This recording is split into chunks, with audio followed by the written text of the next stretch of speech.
Road in the area of Temple Sinai Synagogue. The flyers, I believe there was some media attention, there was some conversation that we talked about how we were treating this act, and I asked that the individual that was doing this, I asked for that person to come forward. That did not happen, but what did happen was the flyers stopped, and we stopped receiving complaints for the flyers that were posted. One of our investigators here at the Brighton Police Department worked with some of the material that was recovered. As you can see, we have individual photographs of the stickers. The officers would respond out, they would secure the stickers and process them as items of an evidentiary nature. Our investigator was able to work with some adhesive material that was associated with 3 of the flyers. On the adhesive material for the flyers, some identifying characteristics and specifically fingerprints were recovered. It was through that fingerprint processing, the term is developing a latent fingerprint, that they were able to identify a fingerprint. That fingerprint was submitted to a database, and we were able to find the owner of those fingerprints and identified him. And in the arrest announcement, his name is Christopher N. Hodgman, Hodgman. We reviewed the matter. We reviewed the matter with federal law enforcement authorities. We reviewed the matter with New York State authorities, in particular the New York State Attorney General's office. We also reviewed the scenario and situation with Monroe County. I spoke to Monroe County District Attorney Sandra Dorley on Friday. The conclusion was that the act of placing those stickers on in and around different public structures in the town of Brighton did not constitute a crime in the context of the penal law or federal statute.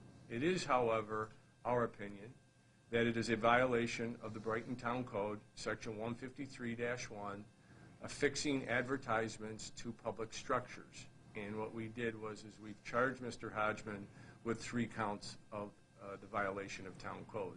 The matter will be handled by the town of Brighton. The attorney to the town will prosecute on behalf of the town of Brighton.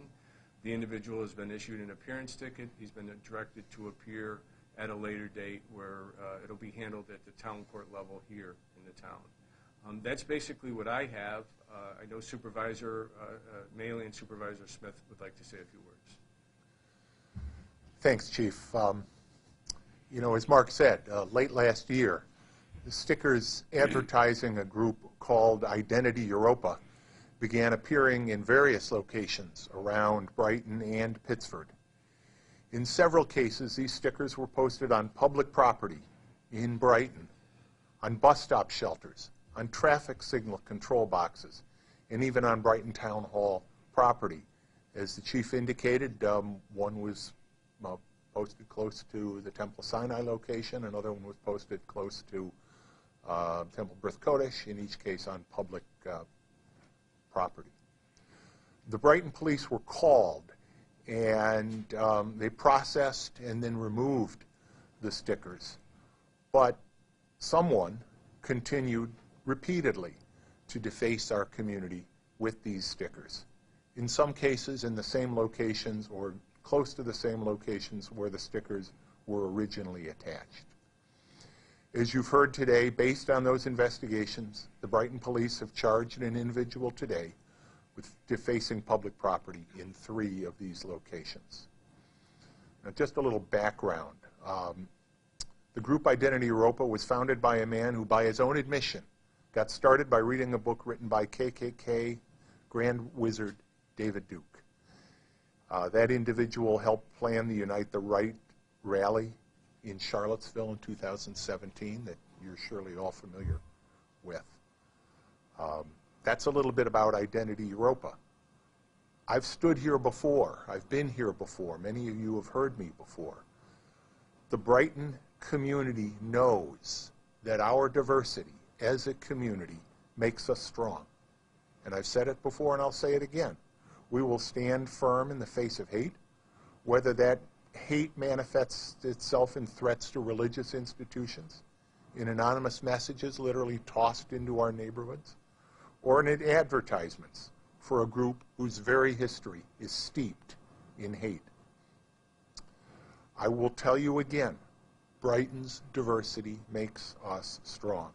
We learn and we grow together from actions that are intended to tear us apart. And as a community, we will not accept actions that glorify hate. I want to thank you, Brighton Chief Mark Henderson, and every member of the Brighton Police Department who was involved in this case.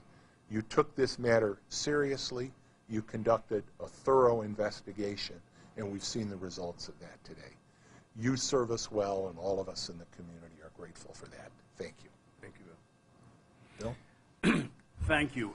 I want to begin by thanking the Brighton Police Department and Supervisor Maley for bringing to justice the person believed responsible for putting out these stickers. As many of you may know, the similar stickers also appeared in Pittsford, also on public property, on the canal bridge, on bus shelters, on light posts. Our law enforcement agency is the Monroe County Sheriff's Department, who were not able to get an example of these stickers of sufficient quality to be able to develop the forensic evidence that was available in Brighton, but we have every reason to believe that this was done by the same person. And again, I echo Supervisor Maley's sentiments that it's a tragedy that we have to be at one more press conference talking about this kind of material being disseminated in our community. This does not reflect the values of the people of either community. My attitude is that an assault like this on any person at all, let alone a group of people, on the basis of their background or their ethnicity, is an assault on every one of our residents in the town. It's an assault on the concept of unity. It's an assault on common morality. It is wrong and immoral to judge any person on the basis of characteristics inherent in their belonging to any particular ethnic or religious group. And we won't tolerate it. I hope that the full force of the law is brought against the person who distributed this hateful material. And once again, it pains me to have to say it. If you are out there and have any interest in disseminating this kind of message at all, do not do it, and especially do not do it in our towns. It is not welcome, and we will reject it at every step. Yeah, that's the end of the formal statements. Anybody have any questions? Do you have any other suspects, or do you think the same guy did up every sticker and flyer? So the best of the information that I have, it's still an open case. We were able to develop, as you see, there's more than 3 instances that I'm providing to you. Unfortunately, we were only able to develop the fingerprints that identified 3 instances. It's a great start. I have not had the opportunity to interview the individual to see if there was any other involvement on his behalf, or if there's anybody else that he would want to talk. I've not had that ability to interact with him. Chief, do you think issuing this citation is going to stop this from happening again? I certainly hope it, and Berkeley, you and I had a conversation in the past, I certainly hope that this sends out a message that we, as a community, Brighton and Pittsford, take this matter seriously. We don't just file a report. We worked, and I want to give credit to the investigator from the Brighton Police that was able to take and put his efforts into developing these latent fingerprints. Developing latent fingerprints from a piece of tape is not an easy endeavor.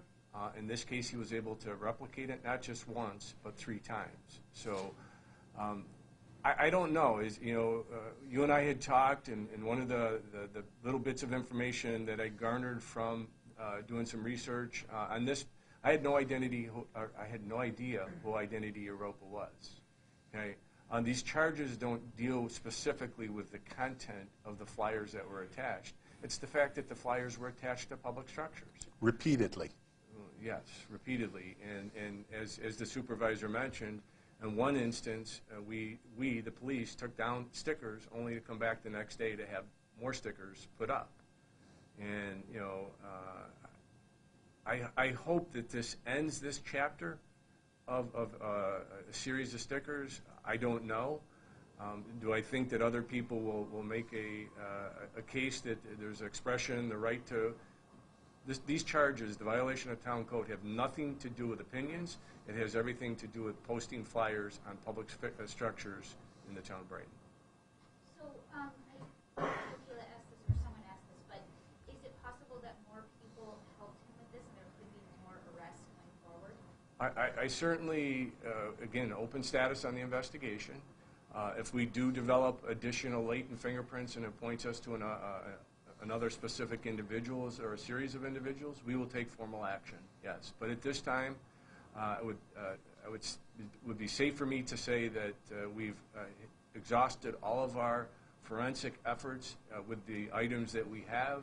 Now, if as a result of today's announcement of the charges, this brings another rash of flyers into our community, we'll take it serious. We'll work on forensic methods. We'll also work to see surveillance methods as well. Did surveillance help at all in this investigation? Not in this particular case. And obviously here, there's a lot of stickers here and flyers, and obviously there's a big message behind all of these stickers with white supremacy. Is there a reason to believe that he could be a threat at all? So I will tell you that I worked with a number of law enforcement entities at the state level, the local level, and our partners at the federal level.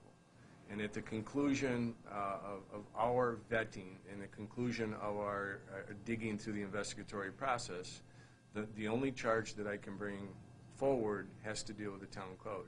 I can assure you and I can assure the public that are watching, we have vetted this from a public safety perspective. If this was a direct threat to public safety, we would be looking at alternative and possible criminal charges. Is this safe for us to call this a hate crime?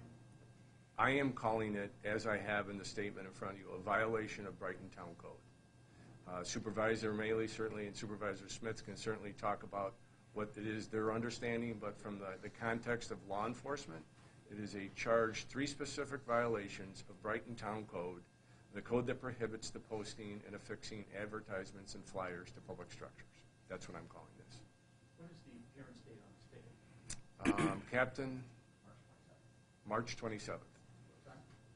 2 p.m., 2:15. Can you say if Starbucks was the restaurant that was... So I have yet to say who the restaurant was, other than to say that it was at the 12 Corners, and there are a number of restaurants at the 12 Corners. The restaurant has asked that I not identify them.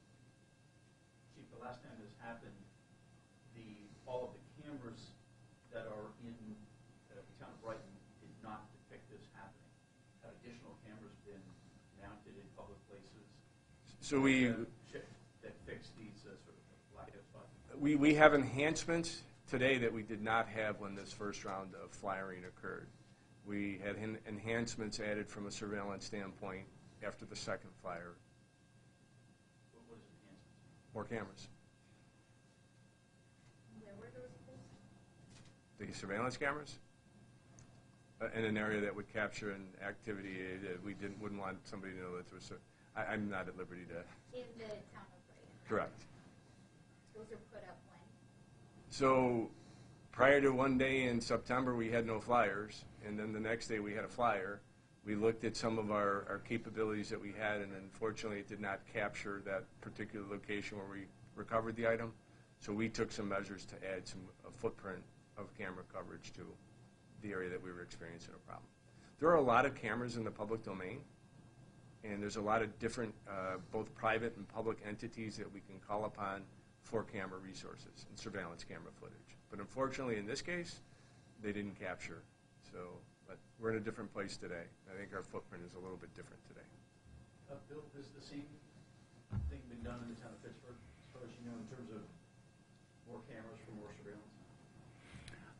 We have surveillance cameras around Town Hall and have added surveillance cameras since last year.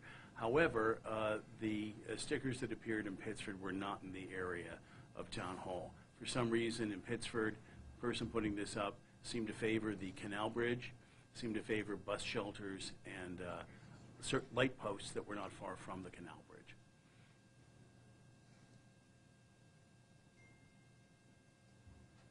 All set?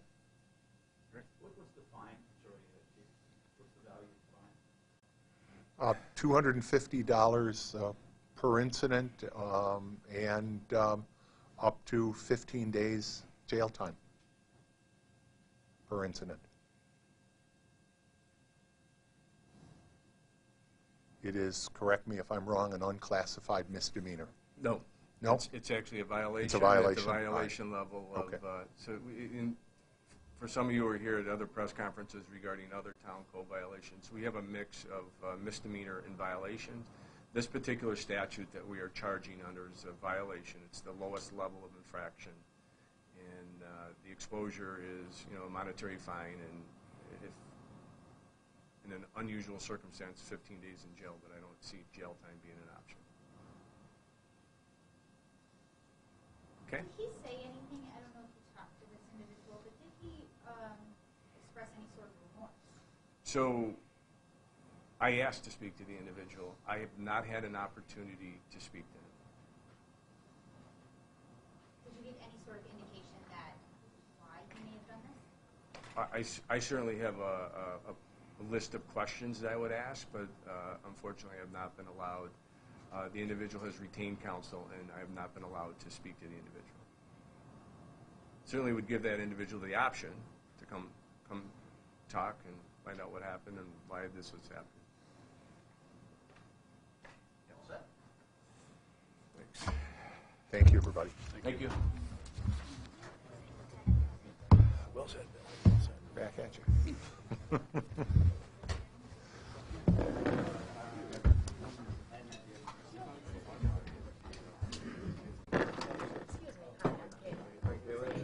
You have more of this than we did. I mean, some of these stickers I'm seeing for the first time. The photographs. But I would do a lot of it before. Would I be able to come back I and think talk about that? a little bit of that one. Yeah. You definitely want to talk to him about that. I haven't talked to him. Yeah, I can see it was right underneath there. Yeah. Okay, yeah, that'd be great. Well, I'll be back in at like 4. Well, let's hope.